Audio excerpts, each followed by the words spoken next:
Hi, hello everyone, and welcome to Smart City Kids panel on boarding school admissions. And we're so glad you were able to hear and join us today. My name is Jackie Sergo. I'm one of the educational advisors here. I'm a parent of 21-year-old, an 18-year-old, and 10-year-old. So I'm fully aware how difficult the admissions process can be in multiple levels in different years. We're really appreciative of your time. And we promise that by the time the session is over, you've walked away with a lot of information. Smart City Kids has been around helping families in the New York City area for over 20 years. And our goal is to really help families understand the process, demystify it, and help children gain admissions to schools that are most appropriate fit. We take the stress out of the admissions process by personalizing a program that fits each other's need, all the students' needs. And as previous admissions directors at Smart City Kids, we understand how stressful this process is. So I'm happy now to turn it over to our panelists so they may introduce themselves. So I'm going to go ahead and start with Hannah. So Hannah. Sure. Hi, I'm Hannah McCullum. I am an Associate Director of Admission at the Petty School. I come at these conversations from two angles. I currently work in an admission office, and I've been doing admission work for a while now, but I also was a placement director at a nonprofit in New York. And so I also have worked with families as they're applying and then worked with families as they're applying, but from different sides of the process. The Petty School is located in Hightstown, New Jersey. We're off exit 8 on the Turnpike. So we're about an hour from New York City. We have a 280-acre campus with 530 students. We start in grade 9, go through grade 12, and we have a small postgraduate program as well. We are an all-gender school, so and we have 2/3 boarding students and 1/3 day students. We, just in terms of population, 20% of our students are international. I think it might be 19% right now. 49% of our domestic students identify as students of color, and we are fortunate to have a great financial aid budget, and 37% of our students are on some sort of financial assistance. And we really use our location. So we're an hour from New York City, as I mentioned. We go into the city for performances, bring visiting artists down. Oh, great! Now the siren is on in the back. Visiting artists down from New York City to teach master classes and show in our art gallery. We also go to Philadelphia to teach our students American history. So we really love being there. And then we're 20 minutes from Princeton University, so we go into town there as well. And I can talk a little bit about our school if you have questions, but I'm just excited to be here and grateful to be included. So thank you.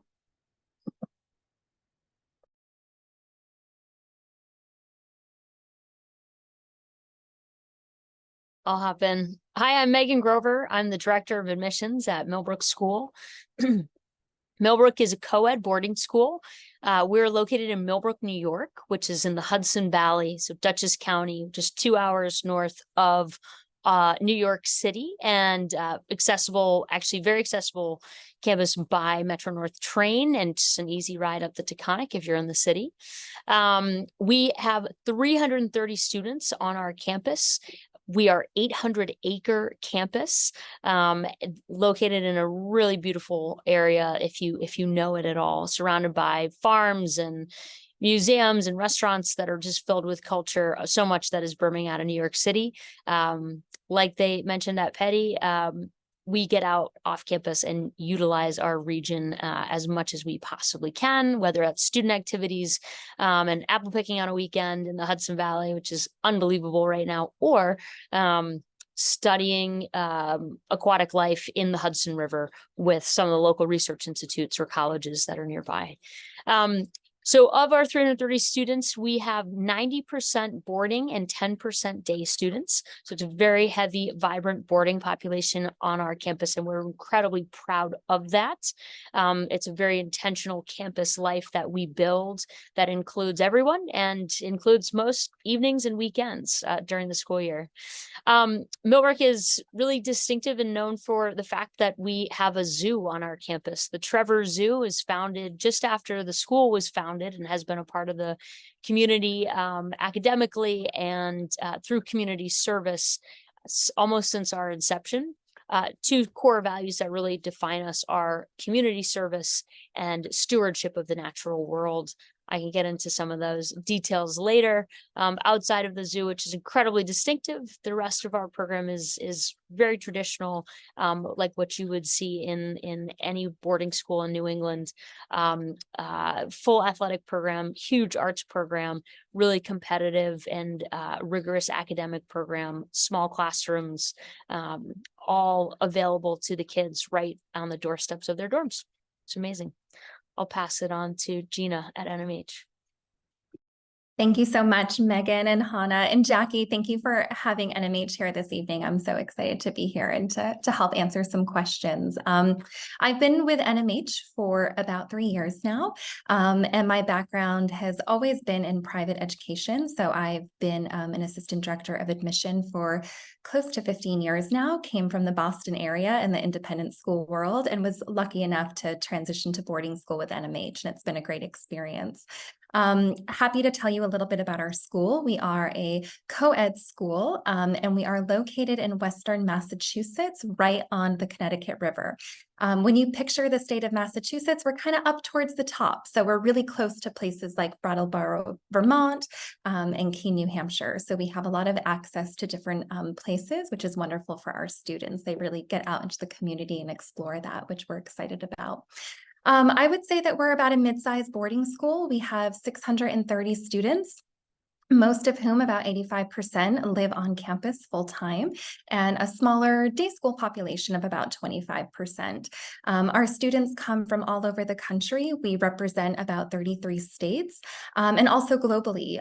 We also represent 60 countries, which we're extremely proud of.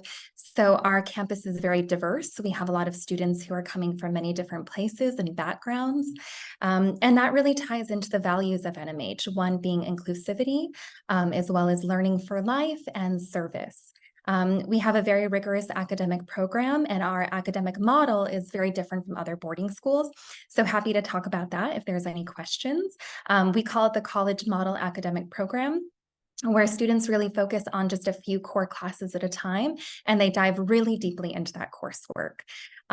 Beyond that, we have an exceptional campus here. It's over 1,300 acres, so it's quite large, with lots of room to run and play outdoors. We don't have a zoo, but we do have a farm with some wildlife. We're excited about that, and our students get to participate in everything that happens on the farm, whether it's interacting with our livestock, learning how we grow food, what it means to have food sustainability.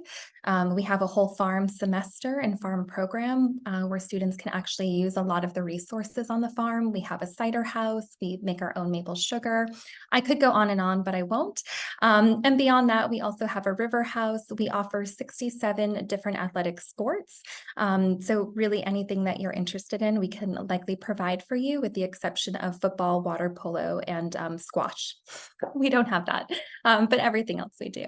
Happy to answer any questions about NMH. I think it's an exceptional community. I'm very proud to represent it, and looking forward to the session this evening. Thank you, Hannah. Thank you, Megan. Thank you, Gina. So a couple house rules. I ask participants to please put their questions in the chat box. We will do our very best to get to all of them.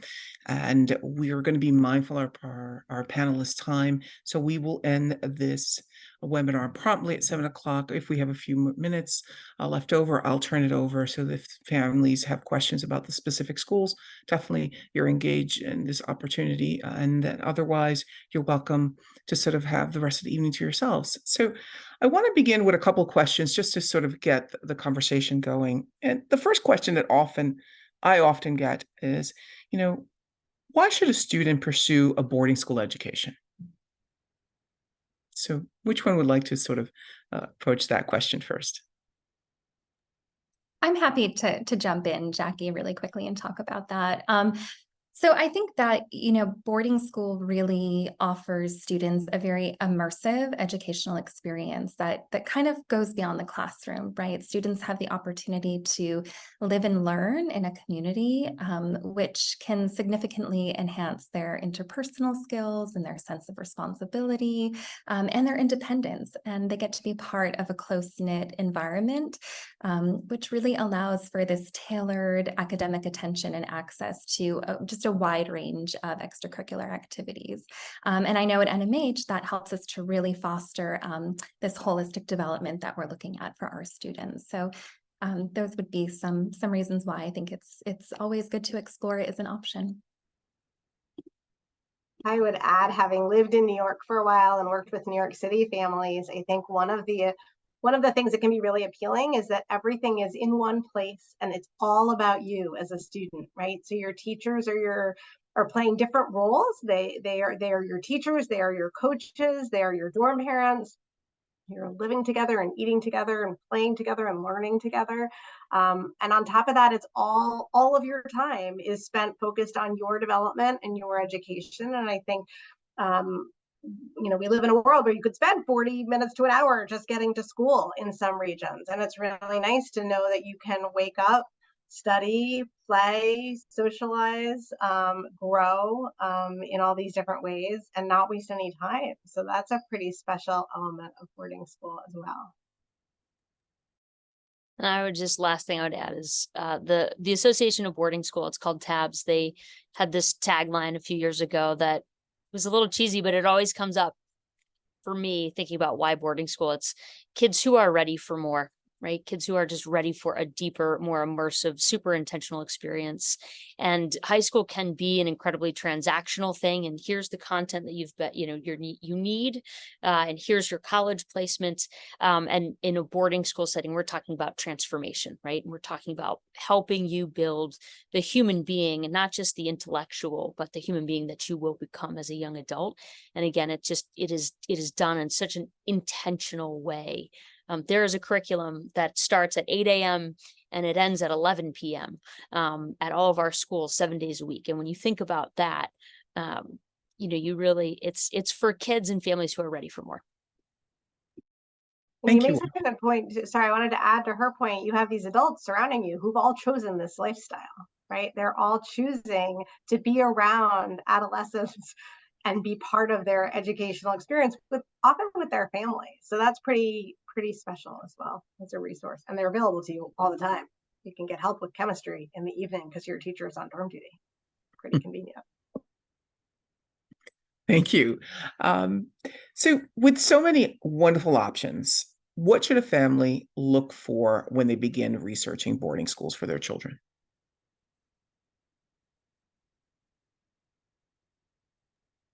I would start with a really boring suggestion, but I think important is just, as a family, setting up the some of the logistical components of the search process, right? So geographically, how far are you comfortable from or being away from home, right? So are you excited or interested in looking at some of the schools on the West Coast? Because there are phenomenal boarding schools on the West Coast that have programs and opportunities that you can't wake up on Pebble Beach here on the East Coast. You just can't, but you literally can at another boarding school on the West Coast. And so just sort of thinking about some of the tangible things. So distance, I think, is a really important one. I think another important one is thinking about just extracurriculars and maybe academic components that are going to be really important to you. So do you play ice hockey or do you swim? Do you need an academic resource center? Do you have a learning profile? Are you in an IB curriculum, or do you want to follow an IB curriculum? So just some of the really tangible things that you can search for and are a little black and white. And I think that's a good place to start. And then from there, if you're working with Smart City kids, using them to really help educate yourself. Because I think it's also really easy to take the word of your neighbor or a classmate or an older kid at the school, their parents who say, oh, this and that. And But I think just really educating yourself with experts like folks at Smart City Kids, or our offices were very different than a college process, right? Our offices are staffed through the summer. We're answering our emails. We're on the phone. Many of our schools are open over summers, and during the spring to speak with families. And even right now, anytime you're coming on campus to interact with us for your tour and interview, I mean, that should be as much about you doing research as it is about us getting to know your student. So this is where I'd start, right? So some tangibles, and then really just doing some actual research, and not just sort of taking your neighbor's word for it. Though I do actually think a neighbor's opinion is helpful and informative too, but trying to organize all of that information. There's plenty more, but I want to pass it along for other folks. Thank you. There's Great. actually, I'm Uh, so sorry, well, no, go ahead. Here's a question too. It relates to this. Would you recommend any particular search engine? Oh gosh. Well, I think tabs, which was just mentioned, is a really great place to start. Absolutely. I also think it's kind of important to go to the individual school website and really dive in deeply into that information. I know it can be time consuming, but it's extremely valuable. And this sort of goes into what I was about to say previously, is that I think that when parents or students are starting their school search, yes, there's a lot of sort of like multiple aspects that you want to consider regarding academics and extracurricular activities. And that's all important. But I really think that families need to look for schools that match their family values. You want to get a real sort of feel for the ethos of the school and its long-term educational goals. And does that match you and your student? And really the best way to do that is to understand each school's unique culture. So starting off with like a deep dive into their website, watching their videos, reaching out to them, connecting, joining online events if that's possible, and certainly participating in campus visits. Talking to current students and faculty members can really provide valuable insights. Just getting your feet on the ground, getting a real pulse for the school. All of the schools are so wonderful, but the school cultures are uniquely different. And that's just something that is important to know and to consider when you're doing your research. And you can get that from other websites, but I think it's important to really go to the source itself.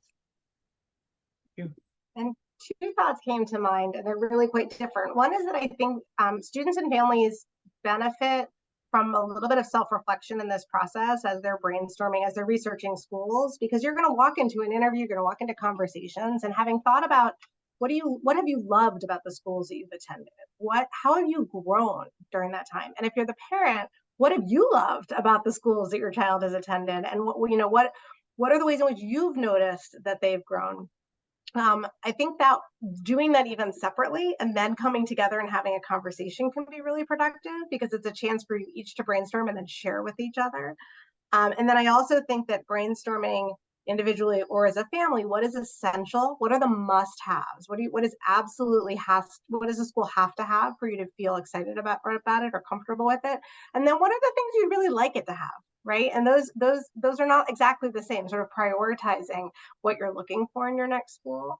And then the other thing I was thinking about is about population. So, we mentioned we're different sizes of schools, not dramatically so, but there are some schools that are very small and some schools that are very large. And thinking about the fact that you will soon, if you're applying for ninth grade, then you're probably 12 or 13 years old right now, maybe 14. But you're going to be 15 and 16 really soon. So thinking about the place that you're going to be able to grow in and not outgrow over 4 years, I think can be helpful. And who you want to be surrounded with is important. My daughter is a 10th grader at Petty, and she gets to sit in classes with kids from Chicago and Texas and other, Singapore. And I mean, it's just so exciting to imagine the diversity of what's possible. We should have probably mentioned this in boarding schools, right? We're able to draw students from all over the country and all over the world, and the fabric of our communities, both in the classroom and in the dormitories, are very much informed by those different perspectives. So really, in this school, do you want a single sex school? I went to all girls school for 9 years. It was a wonderful experience. Is that something you want? Or would you like to be in a co-ed or, a co-ed environment? And so sort of thinking about who do you want to be surrounded by as you look for a place that will also have all the things you're excited to participate in. Thank you. So this is an interesting question. And the parents often know how much work it is for a student to really participate in this process. But parents would like to know, what role do they play in the application process and how important is their parent statement?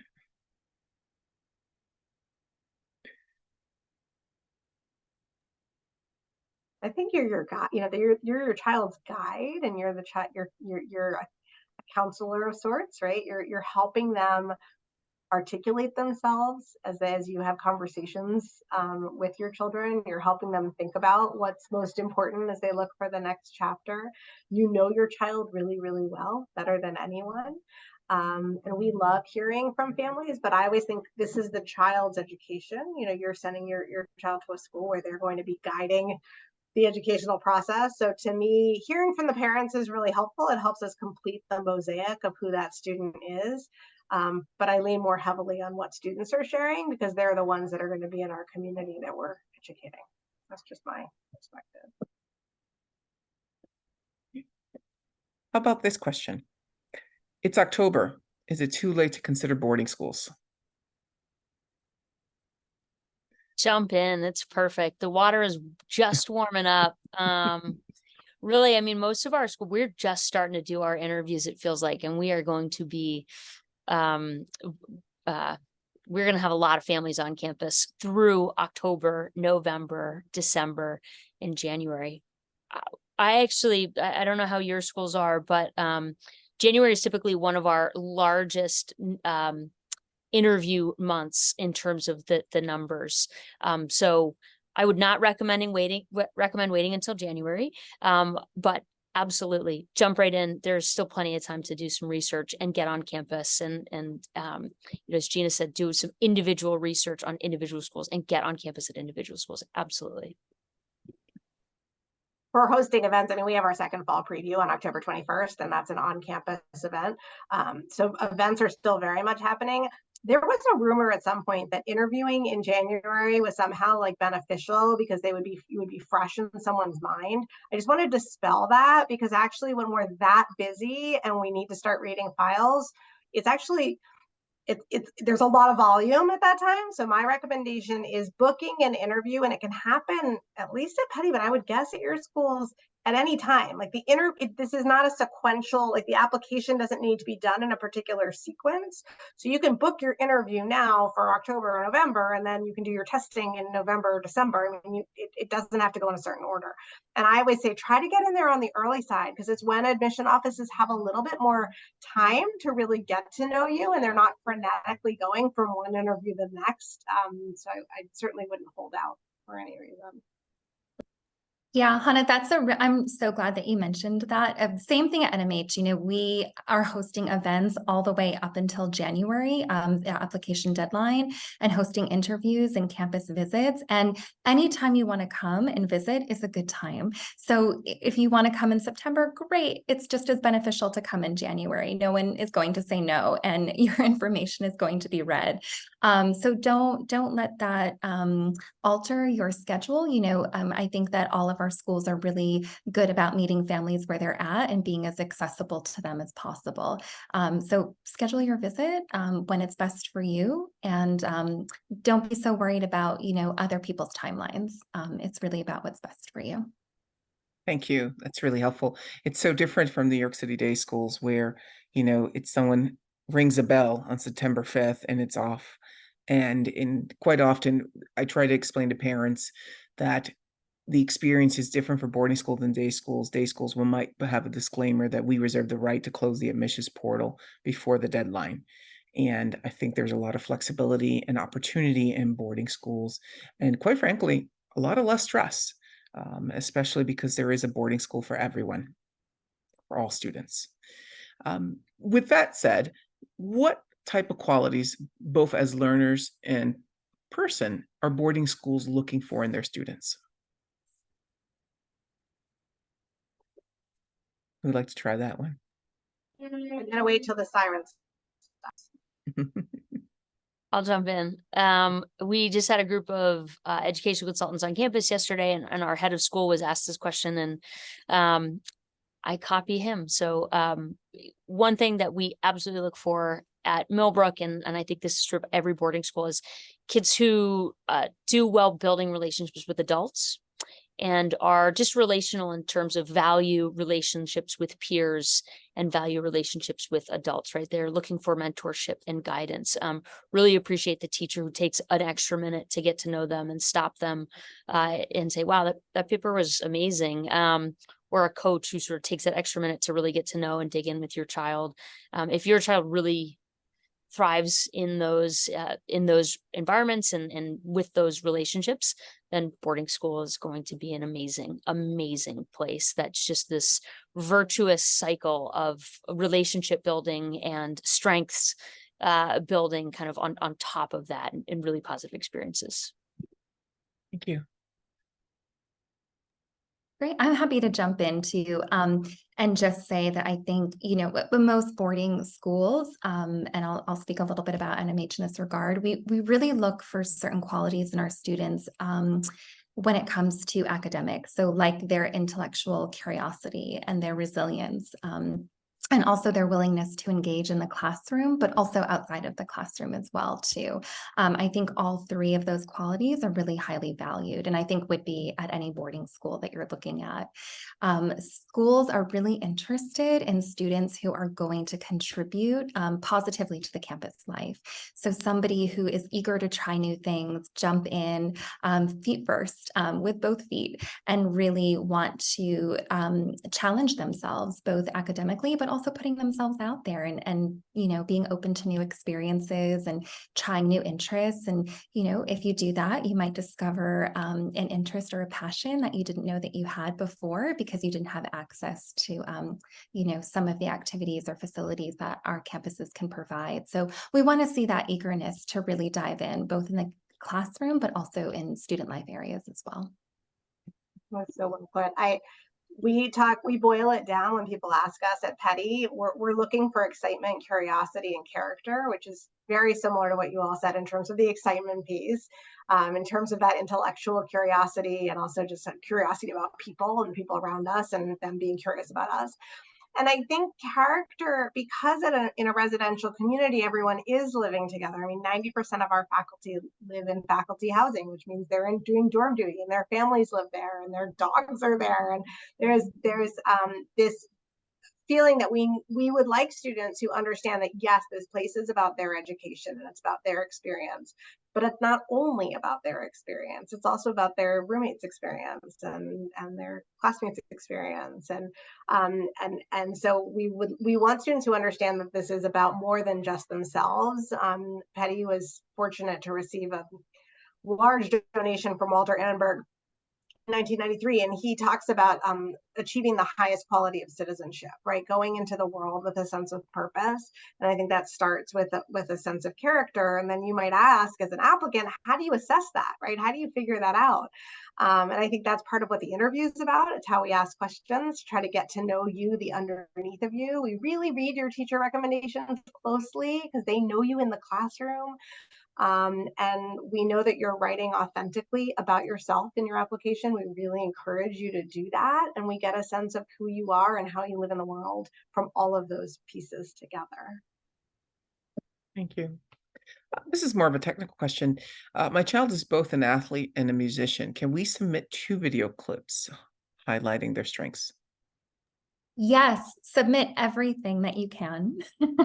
Video clips, audio clips, photos, certificates, anything that you think will help to demonstrate your abilities in both areas are important. And at NMH, anything you send, we're going to look at and review.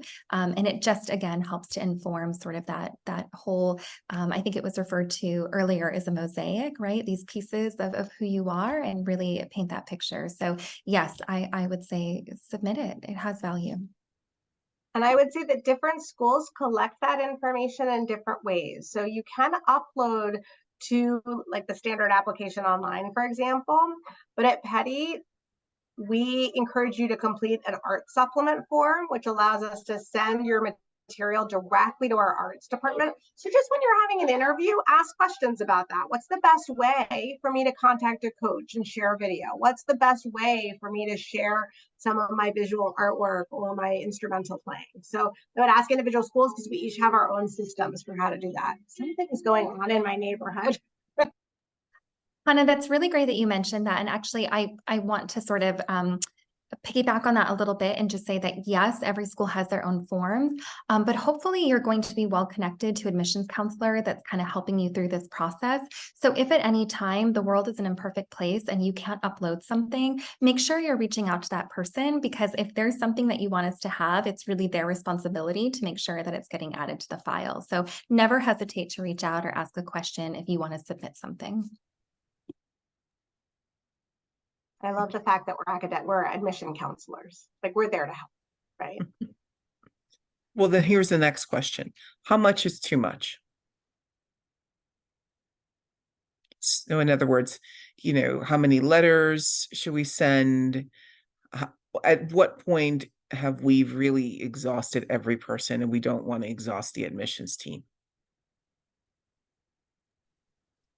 Megan, you want to take it? Yeah, well, I was gonna say, I think you have to use your judgment. We're gonna get, most schools will ask for at least 3 recommendations from the school. That's required through SAO, and some schools may ask for a 4th. So you have 3 or 4 recommendations from the school. And then in terms of additional recommendations, popular ones that we see are from someone who works with you in an extracurricular of passion, right? So whether that's music, theater, arts, athletics. Sometimes it's maybe like a letter from a summer camp director who knows you as a camper and you've lived in this boarding school light sort of environment and demonstrated leadership, right? So something like that. Sometimes there's like a letter from an alum of the school. And all of those are great examples of people who can speak to aspects that are uniquely you. They have worked with you, and those are valuable. I think 7 recommendation letters. I don't know if you need that many, but if you feel that you need your theater director, your summer camp counselor, and your soccer coach, and that school has required 3 teachers and a principal recommendation. If you really feel that that is going to express your story, I think that's wonderful, and we'll read that. And again, I think it's we want to hear from the coach, the art theater director, the summer camp person. Like, these are people who are going to write things that help us dig into components of your profile that will make you more successful, help at our schools, right? And so, if they're offering something that's really valuable, that's something we want to read.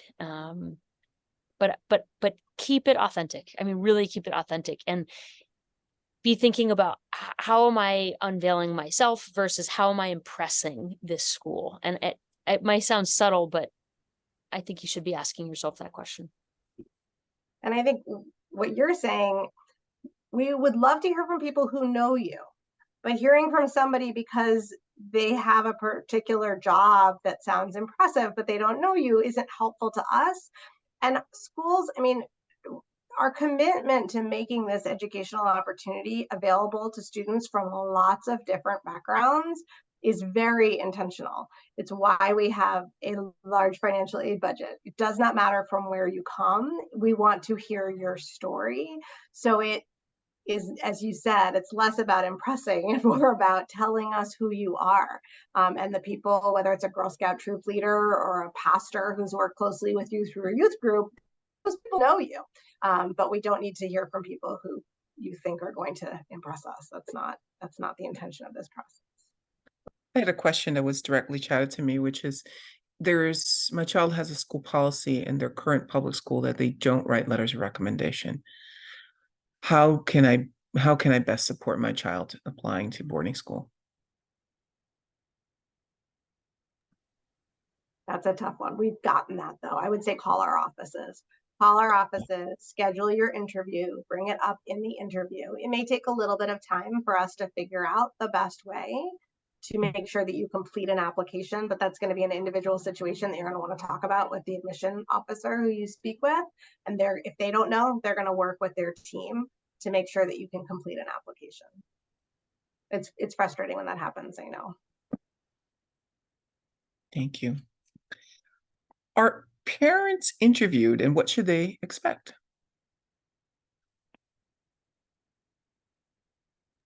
Well, I don't like the word interview. I always try to say that it's a conversation, but yes, we always want to spend time with parents, and there's sort of two parts to that, right? It's a conversation to understand who their child is as both a person and a learner. I think earlier we talked about how in the parent sort of questionnaire of the application, there's really valuable information that comes through having the parent perspective.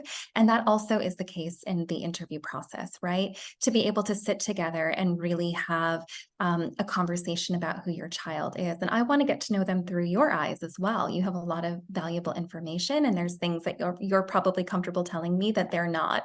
And so that all has a value. It just helps me to get to know them as best as I possibly can. And I would say the other part of that as well is to give you time to answer any questions that you have, right? So as much as it's a time for your child to ask questions and get to know us, it's also your time as well. And I'm very mindful when I talk to parents in an interview, I always start by saying, this is your time. We're going to get to every question that you have. I have a few questions for you, and then I'll sort of, hand it back over to you. But I think it's important to give parents the time and space to do that and to really connect. And I always tell them that it's the start of the conversation. So anything that we don't get to during the visit, we'll keep the conversation going. But I think it has a lot of value, and I'm always appreciative when parents can attend the interview. It doesn't have to be both. One parent is fine if that's what's possible.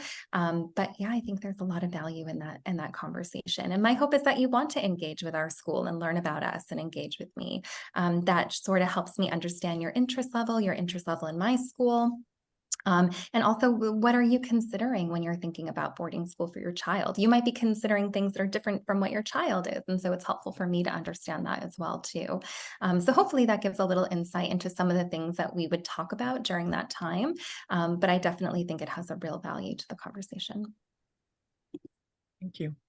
And this process, No, sorry, go ahead. I was just going to mention, so this process can be really time consuming, right? You're looking at these schools all over, you're possibly traveling to their campuses. We would love to have you on our campuses, right? But if you were to come, for example, to a fall preview and see Petty's campus and then decide you want to do a Zoom interview because it's more manageable for your family, I mean, I will say that one silver lining of the pandemic is our facility with Zoom, and we still want to talk to the parents, right? So carving out time so that the student can have that conversation if you're doing it remotely. We love having kids in our office. Like I think I would probably prefer that just because it feels really natural, but it's no problem at all for us to do Zoom. And I would say I still would very much love to have a conversation with parents, and if it can't happen on that day, then it can happen at another time. So we're all pretty flexible in that way. Thank you. My child's in 9th grade. Will they be really considered for 10th grade? Is that a possibility? Yeah, I think every school is a little different in terms of their numbers, but most boarding schools bring in a fairly good size group of new 10th graders. And this is another way that we're pretty fundamentally different, I think, than a lot of the day schools in New York. So yes, absolutely. We look for 10th grade students in our application process every year and really see a lot of value in a 3 or a 4-year experience. To me, gives you that full and comprehensive boarding school community experience. So absolutely. And individual schools, just ask them directly that question, as there may be some slight variation, but generally speaking, I think yes. Did anyone know of schools that don't? Not that I'm aware of, Megan. That's a really good question, but I like what you said about sort of having parents ask that question to every school that they're going to. And hopefully schools are being transparent with you. They should be able to share with you statistical data about how many 10th graders they're bringing in versus 11th graders, so that you can make an informed decision. So I highly recommend asking that for every school that you're interacting with. It should be information that they have and that they feel comfortable sharing with you. Thank you. My child's 13 years old and hasn't been able to identify many volunteer opportunities. Would that count against them? The same for after-school activities. They have to come home and support with younger siblings. Is that considered an after-school activity? Absolutely.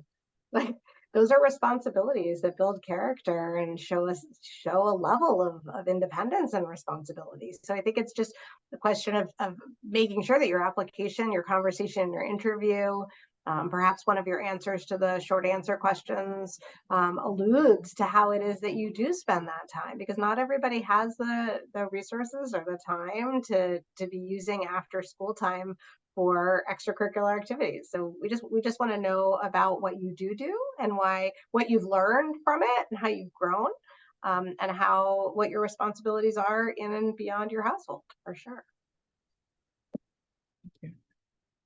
My child receives accommodations such time and a half. Do we share this information with schools? We're afraid that they will be disqualified from admissions.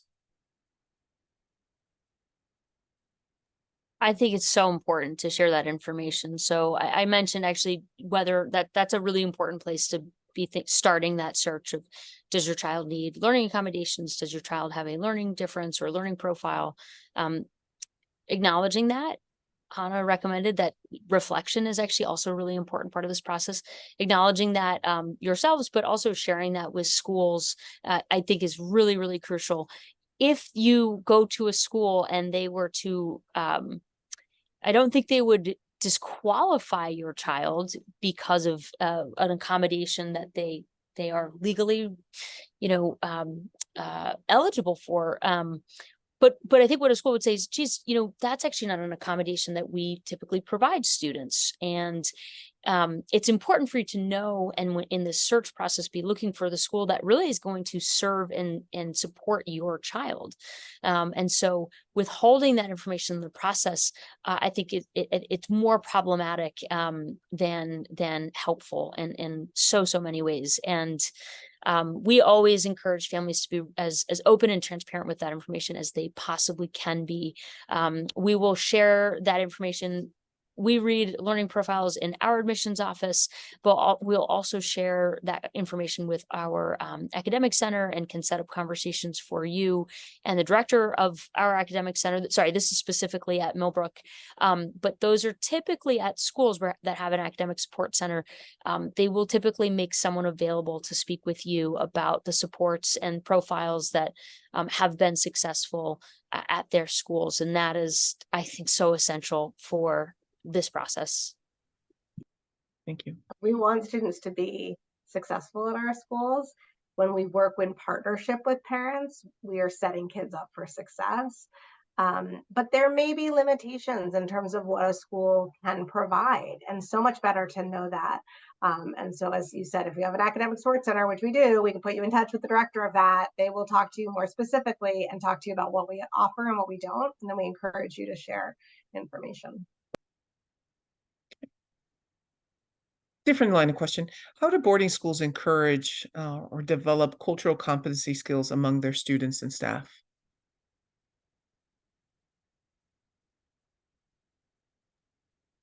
I think in a lot of ways, I'm gonna brag here, and I think Gina and Hannah will agree. I don't know a school that does it better than boarding schools.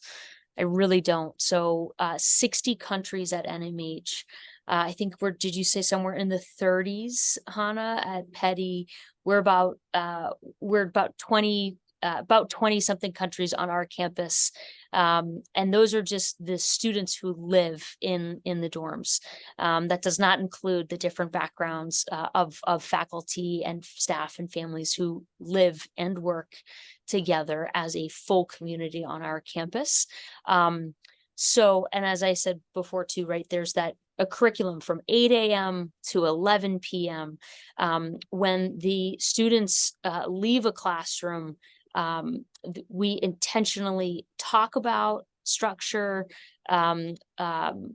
support students to build relationships with each other, and encourage and compel them to build relationships with people who are really different than themselves, right? And I often actually use the state of New York as a great example.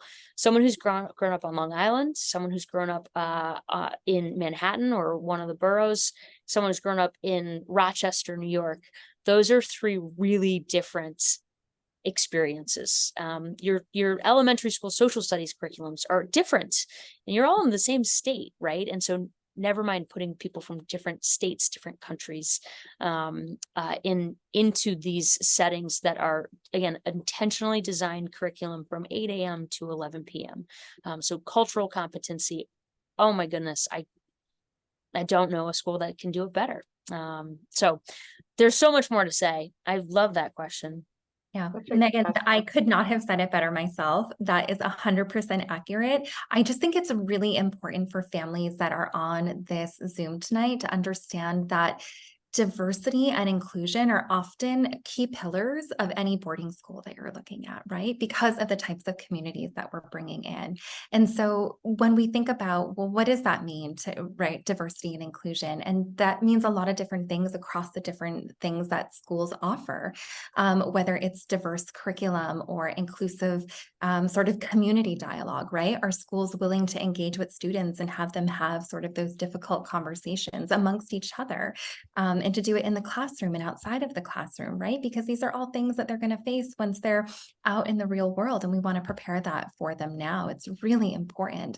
And the hope is that when they leave wherever they are, that they've developed those skills and they have sort of a stance and a voice and a sense of who they are and what they believe in, and they can speak to that, right? And I think boarding schools are part of that diverse curriculum, is to be able to equip them to be able to do that, and also to appreciate, different perspectives. And that happens when you're in a classroom or in a community where there's many different types of people. And I want to just say really quickly that also means people or students that are different types of learners.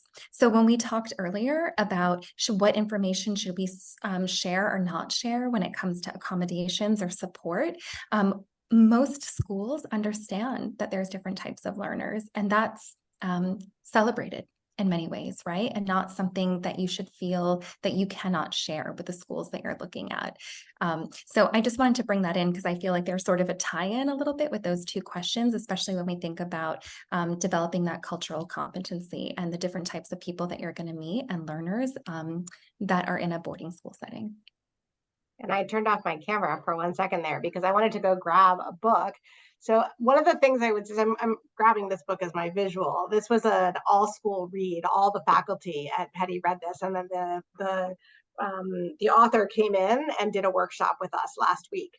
And I think knowing that you are sending your child to these schools where educators, again, they love students, they love this lifestyle, but they also love teaching and the ideas. And we were asked at one point in the workshop to kind of reflect on how we were feeling in that moment, and the gratitude I felt in that moment to be privy to the conversations and the training that we get as educators to be in the classroom with students in ways that are culturally responsive and that we're kept up to date on what the research is, so that we can do our work better and be constantly growing. I mean, at Petty, we talk about we finish our labors to begin them anew, and how do we do things better next time, having done them this time. And our students are studying a unit, and then they're studying, they learn the unit, they study for the unit, they're assessed on the unit, and they move on to the next unit. And as practitioners, I taught crime and punishment last spring and loved it, and we're going to do it again. I co-taught it with a chemistry teacher, and we're saying, how can we do it better the second time around?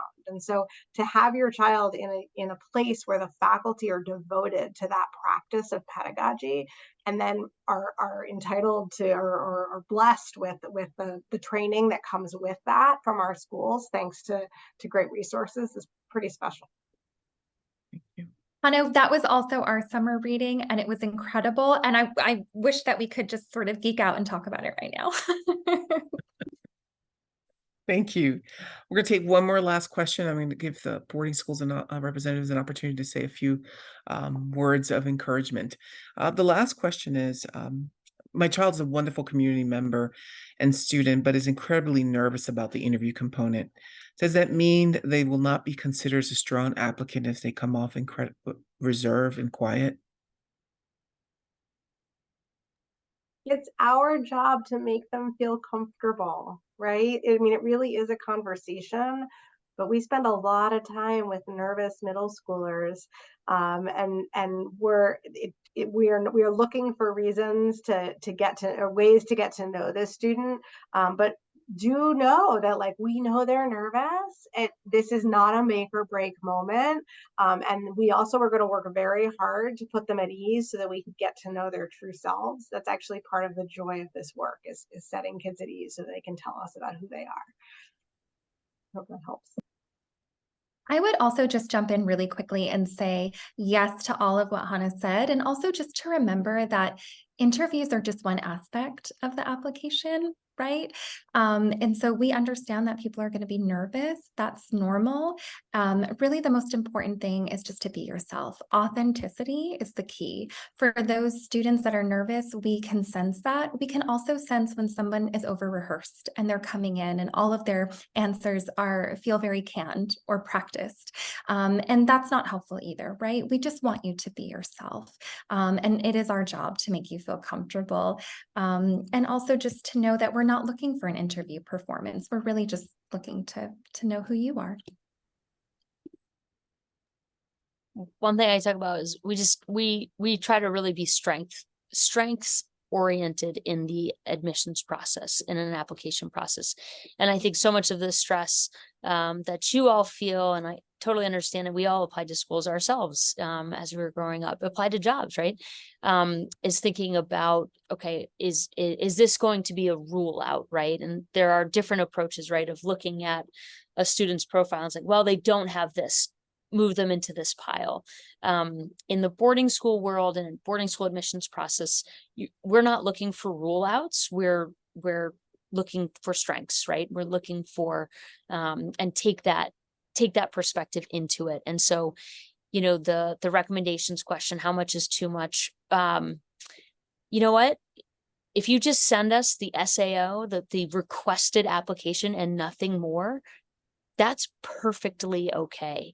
We are not going to look at that and say, oh, geez, it's a little light. No, absolutely not, right? We're looking to be strengths-based in our process. Same with SSAT scores or IC scores. Different schools are test optional or not, test required. Again, we're looking to be strengths-based and understand how is a student going to fit in our school community.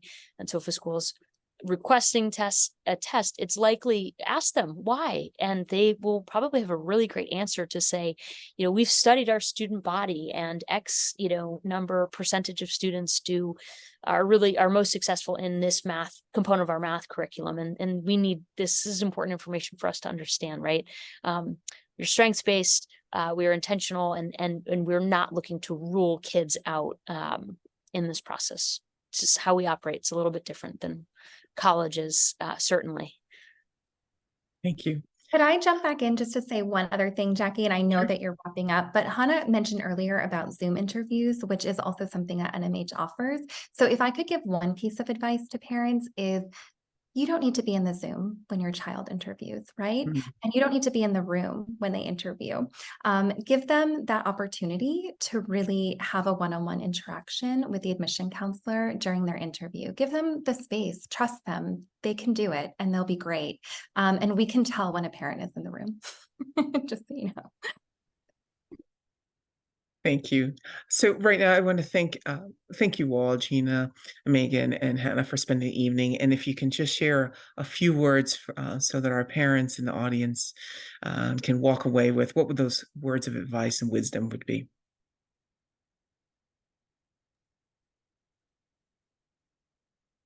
We used to say at the Teak Fellowship to keep an open mind was one of our mantras with students as they were applying.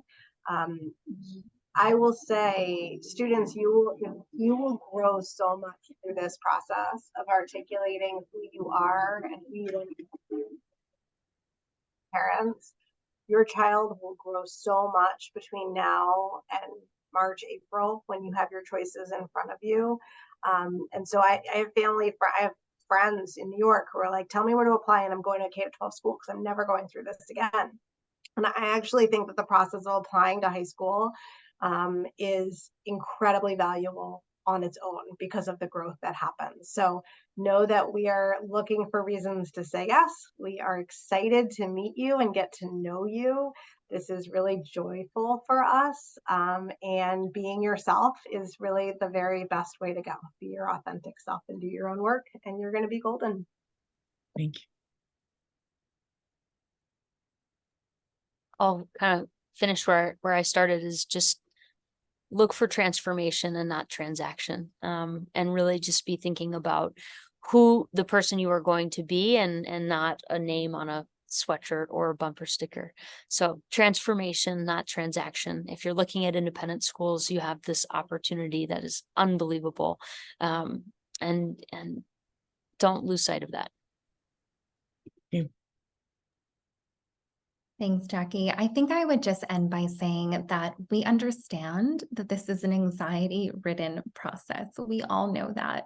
And we're looking to build relationships with you and to get to know you. So trust us and trust the process and trust yourself, knowing that you have so much to offer. It's an exciting time.